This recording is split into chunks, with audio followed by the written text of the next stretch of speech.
Kontak tembak dimulai, pasukan elit TNI bikin tentara Malaysia kocar-kacir.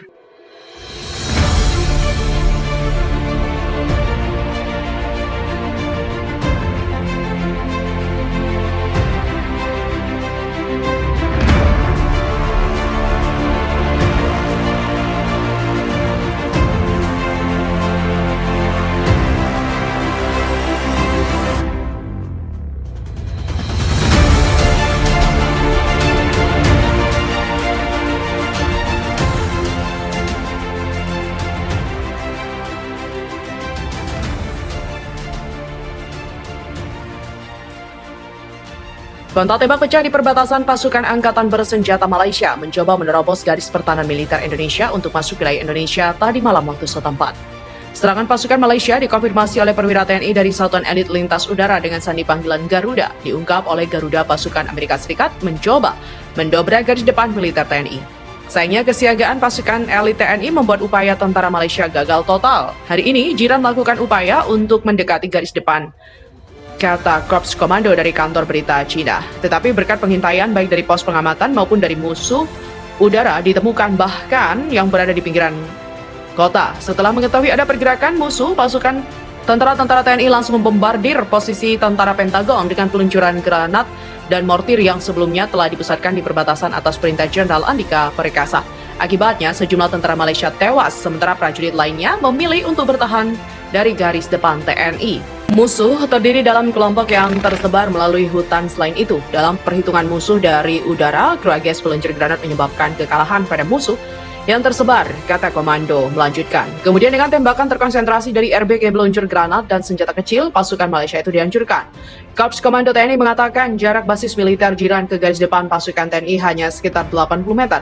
Serangan ini juga bukan yang pertama kali dilancarkan oleh pasukan Jiran setelah mengirimkan 10.000 pasukan dan mengirimkan sejumlah peralatan canggih untuk menerobos masuk wilayah. Akan tetapi jumlah serangan kerap digagalkan. Hal ini mereka berhasil mendeteksi bahkan saat mendekat karena pengintaian dari pos pengamatan dan udara tidak berhenti. Keterangan dan kedisiplinan TNI juga terus dibuktikan oleh kemenangan sebelumnya hingga berhasil menguasai Malaysia Timur dengan tunduknya Hainan dan juga Guangxi kepada TNI. Militer Jiran juga telah muncul sebagai kekuatan tempur yang modern dan efektif dalam serangan pertamanya. Hal itu terjadi karena sebagian besar teknologi yang disediakan oleh Amerika dan NATO untuk merebut kembali lab yang dapat memicu kebencian dunia kepada China dan Amerika Serikat karena telah bersekongkol untuk menyebarkan virus corona kepada dunia. TNI kini juga memiliki sistem senjata barat berteknologi tinggi seperti sistem roket artileri, mobilitas tinggi atau HIMARS dan juga rudal anti radar. Namun bukan teknologi saja yang memenangkan sebuah pertempuran, tapi jam terbang TNI di medan tempur mampu membasmi Pentagon dalam serangan pertama mereka. China yang juga ikut bergabung bersama Jiran telah berhasil menerima berbagai macam peralatan NATO, mempelajari cara menggunakannya dan membawanya ke medan perang dengan kecepatan dan aktivitas. Memiliki kekuatan tempur dan teknis yang mampu menggabungkan berbagai tingkat teknologi untuk mendukung strategi kohesif.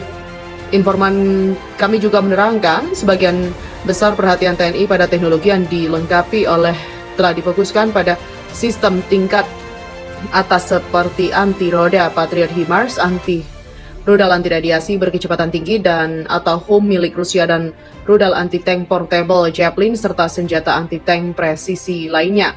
Malaysia tidak jera, TNI ancam Jiran peringatkan terakhir sebelum tindakan mematikan diambil pada tahun-tahun terakhir. Terdapat beberapa kasus gangguan yang terjadi antara Malaysia dan juga Indonesia. Beberapa kasus itu antara lain adalah masalah batas wilayah, isu ekonomi, masalah keamanan, serta perbedaan pandangan dalam kebijakan luar negeri. Salah satu isu yang menjadi sumber konflik adalah batas wilayah antara kedua negara. Beberapa permasalahan terjadi karena adanya klaim yang saling bertentangan seperti masalah perbatasan di wilayah Ambalat dan Ligitan. Hal ini juga menyebabkan ketegangan yang tinggi antara kedua negara dan terkadang memicu tindakan yang tidak diinginkan seperti penangkapan kapal nelayan atau kegiatan militer di wilayah yang disengketakan. Selain itu ada juga isu ekonomi yang menyebabkan ketegangan antara Malaysia dan Indonesia. Salah satu isu ekonomi yang menimbulkan masalah adalah perbedaan dalam kebijakan perdagangan kedua negara. Terkadang terdapat kebijakan proteksionis yang diambil oleh salah satu negara yang merugikan kepentingan negara lain. Hal ini menyebabkan perdebatan yang panjang dan memperumit hubungan kedua negara. Masalah keamanan juga menjadi sumber ketegangan antara Malaysia dan Indonesia. Beberapa kasus perampokan, pencurian, dan penangkapan nelayan oleh pihak lawan telah terjadi di perairan yang menjadi batas kedua wilayah negara.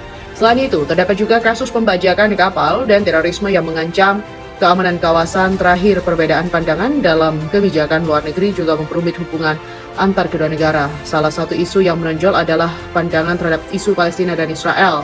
Indonesia mendukung Palestina, sementara Malaysia mendukung keduanya, dan perbedaan pandangan ini menimbulkan ketegangan dalam hubungan kedua negara.